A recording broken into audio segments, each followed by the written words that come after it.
మాత్రం లేట్ చేయకుండా జల్దిన ముచ్చట్లు షురు చేసుకుందాం. ధూమ్ధాం ముచ్చట్లు షురు. అగర్సే అవద్దానికి పాయింట్ బూషోటు వేసినమే అనుకో, ఎవరి లెక్క కనబడుతుంది? ఇంకెవరి లెక్క? రేవంత్ సార్ లెక్కనే కనబడుతుంది. అసలైతే సారు పేరు ఎనుమూల రేవంత్ రెడ్డి కాదొల్లా, అవద్దాల రేవంతు. అయ్యో ఏందోల గట్ల చూస్తాన్రు, ఇది నా మాట కాదొల్లా, నేనంటలేని మాట, మా ఊరి దిక్కు జనం చెప్పుకుంటాన్రు. వాళ్ళ మాట నా చెవిలో పడ్డది, నేను చెప్తా అన్న. ఇక నిన్ననో మొన్ననో అదాని చెక్కు మీద సారువారు పెట్టిన ఇలేకర్ల మీటింగ్ ఇన్నాక జనం కూడా పురాగా ఫిక్స్ అయిపోయినరు. పాన్రి అట్లా రేవంత్ సారు వారినే జర మెట్లిచ్చినట్టు చేద్దాం రాన్రి. ఆదాని చెక్కు సంగతి ఎరకైంది కదా మీకు. రేవంత్ సార్ను అందరూ జర గట్టిగా అరుచుకునే వరకల్లా ఇక ఆదాని ఇచ్చిన 100 కోట్ల చెక్కును వాపసు పంపుతున్నా అని నెల 10 రోజుల తర్వాత సారు వారు వలికిర్రు. అయినా నెల దాటినా ఆ చెక్కును ఎందుకు ఇడిపియలేదో నాకు అర్థం కాలేదు. అసలు అది ఒరిజినల్ చెక్కేనా లేకుంటే పోటువల కోసం పెట్టిన డూప్లికేట్ చెక్క? సరే సరే సరే ఇక అసలు ముచ్చట అది కాదు గాని, అయితే ఆదాని రేవంత్ సారు నడమ నడిచిన దోస్తాను లోకమంతా ఎరకైనాక ఇక ఇప్పుడు సారు వారు అటు తిప్పి ఇటు తిప్పి బీఆర్ఎస్ పార్టీ మీద బండేసినట్టు వేసిండు. అసలు ఆదానితోని దోస్తానంతా కేసీఆర్ సారు కేటీఆర్ తోనే ఉన్నది, నాకు సంబంధం లేదు అని ఏమేమో ఎప్పుకొచ్చిండు. ఏవో పోటువలు కూడా చూయించిండు. మరి ఆ పోటువల కథ ఏంది? నిజంగా కేటీఆర్ సార్కు ఆదాని ఇద్దరు దోస్తులేనా? అప్పుడేమైంది ఇప్పుడేమైంది? వాళ్ళను వీళ్ళని అడుగుడు ఎందుకు, డైరెక్ట్ రామన్ననే అడుగుదాము. అవో చెప్తాండు, ఈనాలే మీరు అందరూ ఇనుండ్రోల్లా. మేము కేసీఆర్ గారి ప్రభుత్వంలో రెండు దఫాలుగా మైక్రోసాఫ్ట్ నుంచి 31,000 కోట్ల పెట్టుబడులు డేటా సెంటర్ రంగంలో తీసుకొచ్చాం. ఈ ముఖ్యమంత్రి గారి పరిజ్ఞానం ఎంత అంటే, వీటిని నిన్న ఆయన విడుదల చేసిన దానిలో మైక్రోసాఫ్ట్ డేటా సెంటర్లను ఆయన ఏం విడుదల చేసిండు నిన్న లిస్టులో? Adani data centre. చిట్టినాయుడు గారికి ఇప్పుడైనా సవరించుకోండి, 31,000 కోట్ల పెట్టుబడి రాష్ట్రానికి వచ్చింది. నా జేబులోకి పోలే, కేసీఆర్ గారి జేబులోకి పోలే. దీనివల్ల మైక్రోసాఫ్ట్ వచ్చిందంటే తర్వాత అమెజాన్ వచ్చింది, అది ఇంకా 36,000 కోట్ల పెట్టుబడి, $4.7 బిలియన్ పెట్టుబడి. ఇవి రెండు మా ప్రభుత్వంలో అత్యధిక FDI, మేము తీసుకొచ్చిన అత్యధిక ఫారెన్ డైరెక్ట్ ఇన్వెస్ట్మెంట్. ఇగో ఈ రెండు, అమెజాన్ అండ్ మైక్రోసాఫ్ట్. ఈ ఫోటోస్ పెట్టిండు. నేను అదానిని కలిసిన, బరాబర్ కలిసిన. ఎడబెట్టిన నేను కలిసిన ట్విట్టర్లో నా అఫీషియల్ అకౌంట్లోనే పెట్టిన. నేను దాచుకున్నాను. నీ లెక్క 4 గంటలు రహస్య సమావేశాలు చేసినా, లేకపోతే చీకట్లో పోయి కోహినూర్ రోడ్ల కాళ్ళు పట్టుకున్నాను. బరాబర్ దావోస్లో కలిసినాం. తర్వాత ఏం చేసినాం? ఒక ప్రపోజల్ ఇచ్చిండు, యోగి ఈ పని చేసినాం మేము. KCR rejects Adanis offer. మేము నీ లెక్క మాకు ఏం చేసినా బాజాప్తా చేసినాం తప్ప బేజాప్తా చేసే కర్మ మాకు లేదు. అదానీని మేము ఎన్నడూ ఎంకరేజ్ చేయలే. అది సంగతి. పేపర్లలో కూడా వచ్చింది, కేసీఆర్ సార్ను ఆదాని అప్పట్లో కలిసిండు, గిట్ల ఎత్తా జర సాయంగుండు అని అడిగిండు. కానీ కేసీఆర్ సారు మాత్రం ఆదాని కథ ముందే కనిపెట్టి ఆ మహానుభావుణ్ణి దూరం పెట్టిండు. ఆయన చెప్పిన దానికి ఒప్పుకోలేదల్లా అని అప్పట్లనే తాటికాయలంతా అక్షరాలతోని పేపర్లల్లా టీవీలల్లా రానే వచ్చింది. మరి జనానికి మతిమరుపు ఉన్నదనుకున్నాడో లేకుంటే బద్నామంతా బీఆర్ఎస్ మీదేసి అందరినీ మత్పరియచ్చు అనుకున్నాడో ఏందో గాని, రేవంత్ సారు వారు ఇగో ఇట్లా పర్ఫార్మెన్స్ చూయించిండు. ఇక రామన్న ఆ పర్ఫార్మెన్స్ నంతా బయట పెట్టి ఇటు షెయి పార్టోళ్లకు అటు రాహుల్ బాబుకు నోట మాట రాకుండా చేసిండు. ఇక మొత్తానికి ఇక ఆదానితోని దోస్తాను లేదని ఇటు పక్కపొంటి అటు పక్కపొంటి మంత్రులను కూకుండా పెట్టుకొని రేవంత్ సారు ఎంత తనలాడినా పాపం సారు ప్లాన్ మాత్రం ఫెయిలే అయిపాయే. ఇగో గిట్లనే అనుకుంటురటను లో షెయి పార్టీ లీడర్లు. రక్తం ఏరులై పారుడు, కృష్ణా నదిలో పారేది నీరు కాదు నెత్తురు అన్న డైలాగులు విన్నప్పుడల్లా రక్తం అసలు ఏరులై పారుతుందా, నదిల నెత్తురు వారుతుందా అని అనిపించేదోళ్ళ నాకు. కానీ మన హైదరాబాదుల నదిల కాదల్లో, రోడ్డు మీదనే నెత్తురు వారినట్టు అనిపించింది కాదు. అంతా ఎర్ర సముద్రం లెక్క ఎర్ర వరదనే కనబడ్డది. నాకైతే ఇట్లా గజ గజ గజ గజ వణుకు పుట్టిందోళ్ళ, రోడ్ల మీద గిట్ల వారుడేంది అని. నిజంగా మరి రక్తమే వారిందా లేకుంటే నెత్తుటి వరదనే పట్టణంలోకి వచ్చిందా? ఏది ఓ మల్క కన్ఫ్యూజన్ లేకుండా క్లారిటీగా అరుచుకొని వద్దాం రాండ్రి. చెప్తే నమ్మ బుద్ధి కాలే కదా. ఇగో చూడురు మీరే రోడ్డు మీద ఎట్లా వారుతుందో.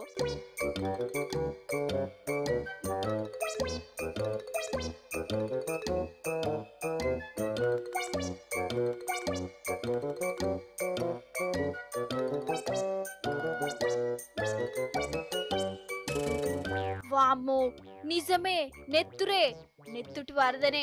మేకలను కోసిరా లేకుంటే రక్తం ప్యాకెట్లే పారవోసిరా లేకుంటే సినిమాలలో చూయించినట్లు మద్దలే జరిగినాయా అని అనుమానపడుతురా ఎట్లా? రోడ్డు మీద పోయే జనాలు కూడా గట్లనే అనుకున్నారు. వాళ్ళకైతే చలికాలంలో కూడా చల్లటి చెమటలు వచ్చినాయి. అటెన్ కాస్తలు ముచ్చటేరికై ముక్కులు మూసుకున్నారు. మరి ఇదంతా ఏందంటే నెత్తురు కాదు, కెమికల్ రంగులు. మన మేడ్చల్ జిల్లా జీడిమెట్ల కాడనొల్ల ఫ్యాక్టరీలు ఉన్నాయి కదా, కొందరు కెమికల్ తెచ్చి ఉంచుతుర్రు. ఇక ఫ్యాక్టరీల నుంచి వచ్చే గలీజ్ నీళ్లను కెమికల్లను డైరెక్ట్ డ్రైనేజీలలో వస్తురట. ఆ డ్రైనేజీలు పొంగిపోయి ఇగో ఈ రంగు నీళ్లు బయటకు వచ్చినాయి.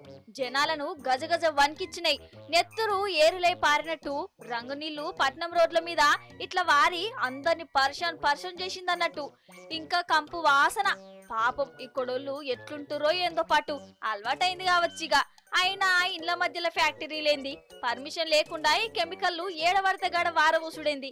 అసలే హైదరాబాదు గాలి ఖరాబ్ అవుతుందిరా భగవంతా అంటే, వాతావరణం అంతా ఎటమటమైందిరా అంటే నడిమిట్లా ఇగో ఈ ఫ్యాక్టరీల నుంచి వచ్చే కెమికల్లు జనం మధ్యలోనే పారవొత్తుర్రు.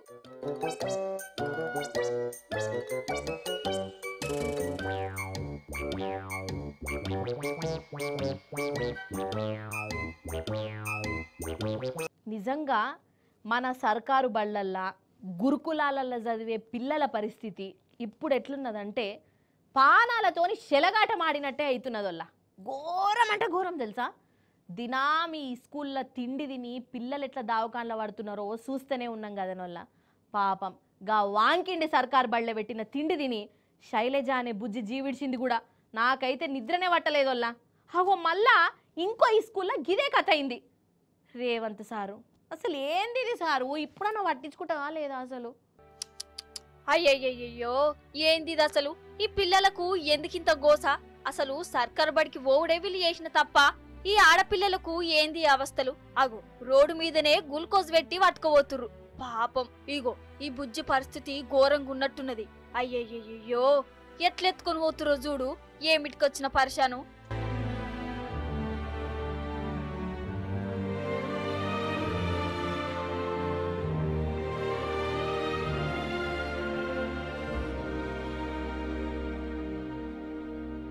నారాయణపేట జిల్లా మాగనూరు జిల్లా పరిషత్ బల్లెనొల్ల అక్కడ తిండి మళ్ళా ఈసం లెక్కనే అయిపోయింది. బల్లె పెట్టిన మధ్యాహ్నం అన్నం తిని అక్కడి పిల్లల పరిస్థితి ఇగో గిట్లా అయిపోయిందిలా. ఆగో అన్నం పుణ్యం తెలివని పిల్లలు ఎట్లా వణుకుతురో చూడు, ఏడ్చుకుంటా ఎంత దన్లాడుతురో చూడు.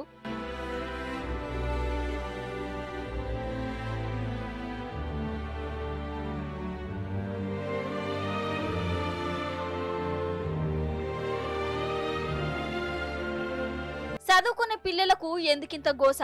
పగటీలి బల్లెబెట్టిన తిండి తినుడుతోనే పాపం పిల్లలందరికీ కడుపు నొప్పి, వాంతులు. చాలా మంది చక్కెరొచ్చి కింద పడిపోయారు. ఇక సాల్రు ఊరి జనాలు ముంగటబడి వీళ్ళను దావకానకు పట్టుకుపోయారు. ఒకటే స్కూల్లో వారం రోజుల సంధి 3 సార్లు గిట్లయిందటనోల్లా. ఈడ తప్పేవల్ది మీరే చెప్పురోలా. 10 ఏళ్లల్లా ఎన్నడూ లేంది ఈ 10 నెలల సందే సర్కారు బల్లల్లా ఎందుకిట్లయితుంది? గరిబోళ్ళు చదివే ఈ స్కూళ్లను గాలికి ఇడిచిపెట్టినట్టేనా కాదా? అరే పిల్లల ప్రాణాలతోని ఆడుకునుడేందోల్లా, మరి గింత అద్మానమా?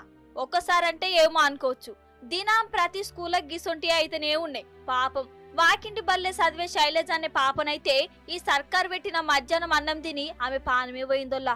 మరి ఇది సర్కారు చేసిన హత్య అన్నట్టేనా కాదా? మీరే చెప్పుర్రి. ఇసొంటి జరుగుతుంటే బడికి పంపాలంటేనే అమ్మా నాయనకు భయమైతుంది. ఈ బడికి పోయి పానాలు తీసుకునే కంటే చదువు పక్కకు పెట్టి కైకిలు వంపు నయ్యమని అంటుర్రు. రేవంత్ సారు నువ్వు ముఖ్యమంత్రివే కాదు, ఈ చదువుల మంత్రివి కూడా నువ్వే సారు.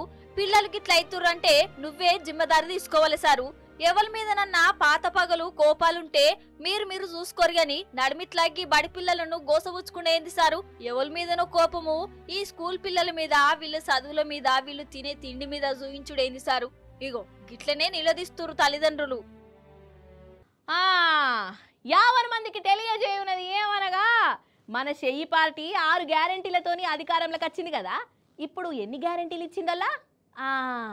ఇక 6 గ్యారెంటీల గురించి మెల్లగా మర్చిపోయినట్టు చేయుర్రి. ఇప్పటి సందే అలవాటు చేసుకోర్రి.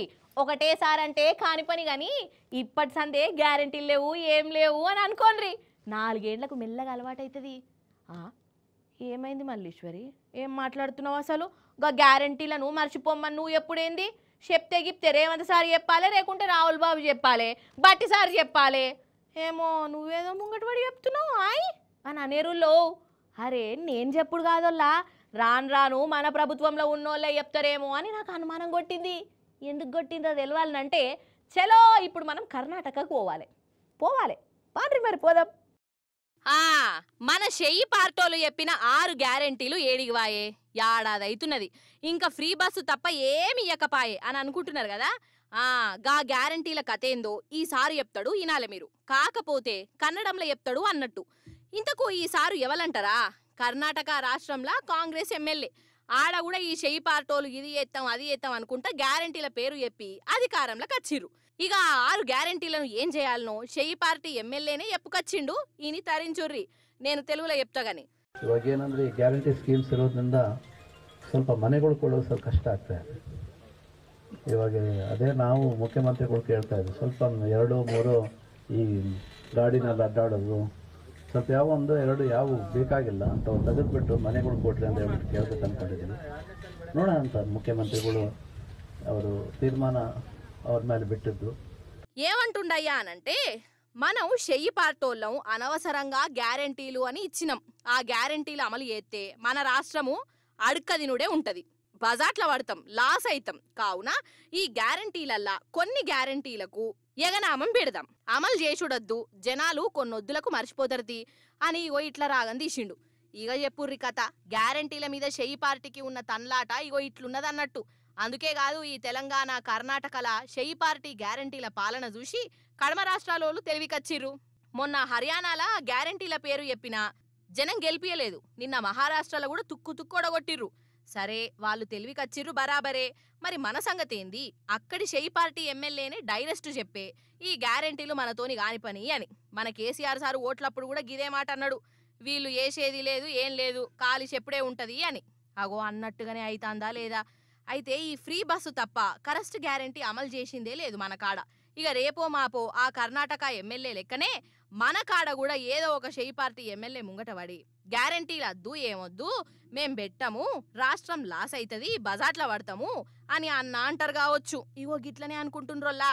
మొత్తానికి భలే గ్యారెంటీల పాలన పటు. జరా ఇయ్యాల చలి జోరు మీదనే ఉన్నది కాదల్లా.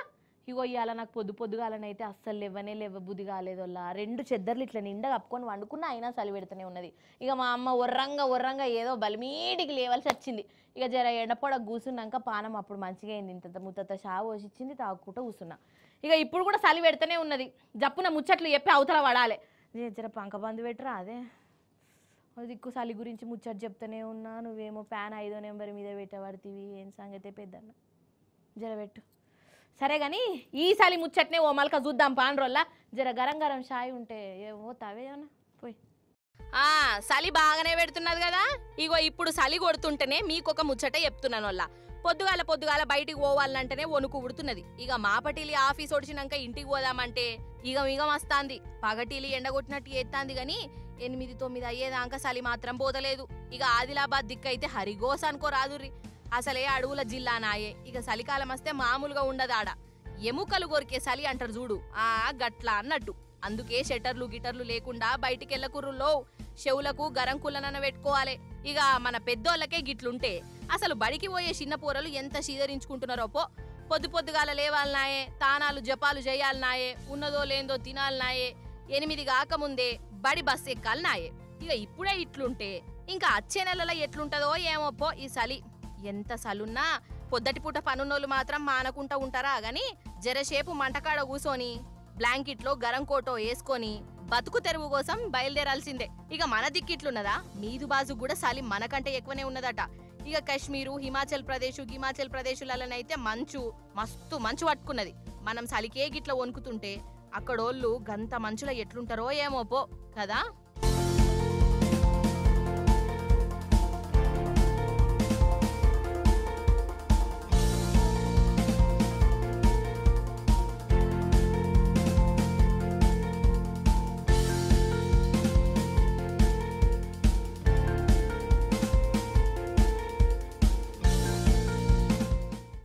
ఇప్పుడు ఏందయ్యా అనంటే మన ముచ్చట్లల్లా కరాటేలు కుంఫులు బాక్సింగులు ఇవన్నీ ఒకటేసారి చూయిస్తా అన్నట్టు ఈ నడుమ జనాలకు ఉత్తపచ్చగానే బీపీలు బాగలేస్తున్నాయి కాదల్లా గట్ల బీపీ లేచినప్పుడు ఏం చేయాలి ముత్తని మంచినీళ్ళు తాగాలి చెయ్యిని గోడకేసి కొట్టుకోవాలి అవతల పడాలి గంతేగాని ముంగటున్నోళ్ళ మీద ప్రతాపం చూయిస్తే ఎట్లనోళ్ళ హగో గసాంటి ఫైటింగ్ సీన్లే చూడుండ్రి ఇప్పుడు మీరు చూడురి ఏహే అసలు మనోళ్లకు బీపీలు అస్సలు అవుతలేవు కాదోల్లా నేల మీదనే కాదు ఆఖరికి మొగుల మీద కూడా అనుకుంటాన్రు గంతగనం కోపాలు ఎందుకో నాకైతే సమచైతలేదు ఇగో ఈడ చూడురల్లా విమానంలా కిటికీ కాడ నేను కూసుంటా అంటే నేను కూసుంటా నా సీట్ అంటే నా సీటు ఇగో గిట్లనే లాడాయి పెట్టుకున్నారు మరి ఈడ ఎవలో ఓగలు తగ్గాలే కదా కథమిగా మన ఎర్ర బస్సులల్లా కదా జుట్లు పట్టుకున్నట్టు గంత పెద్ద విమానం ఎక్కి జర షేపుదా అనుకున్నారోల్లా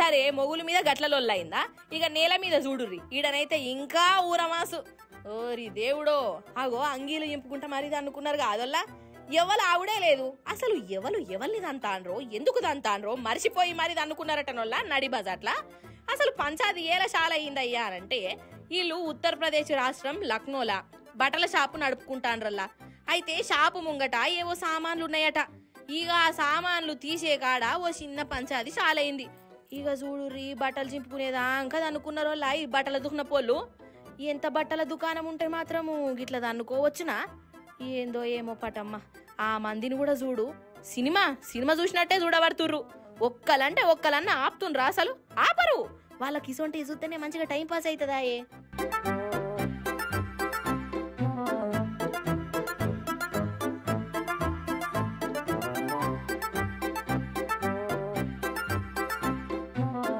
ఇవన్నటోళ్ళ ముచ్చట్లు మళ్ళా రేపు వచ్చేటప్పుడు ఇంకిన్ని ముచ్చట్లతో కలుస్తుంది మీ మల్లీశ్వరి అప్పటిదాకా మీరైతే చూస్తూనే ఉండు టీ న్యూస్ నేను ఉంటా మరి నమస్తే టాటా